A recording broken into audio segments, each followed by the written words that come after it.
আসসালামু আলাইকুম বন্ধুরা, নতুন একটা ভিডিওতে আপনাদেরকে স্বাগতম।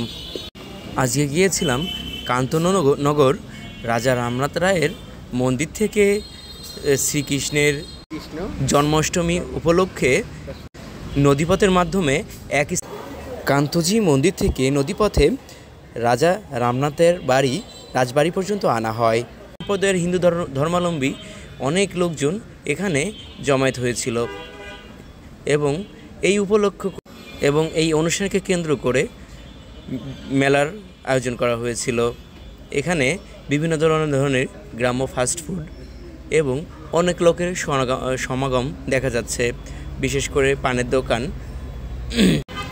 আখের রস থেকে শুরু করে চানাচুর, ভাজামুড়ি এবং জিলাপি, বিভিন্ন প্রকার গ্রাম্য ঐতিহাসিক নান্দনিক সুস্বাদু খাবার এখানে তৈরি করা হয়েছিল।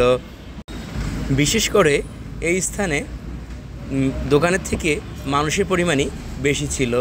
আপনারা দেখতে পাচ্ছেন নদীর ধারে অনেক লোকজনের সমাবেশ। গরমের দিনে অনেক লোকজন লিচু গাছের নিচে বিশ্রাম নিচ্ছিল এবং গল্প করতেছিল। বাংলাদেশটাই প্রকৃতির বাংলাদেশ।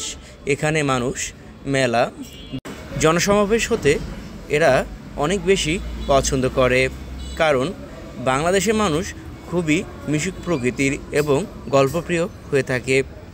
ভিডিওটি ভালো লাগলে লাইক কমেন্ট দিয়ে পাশে থাকবেন।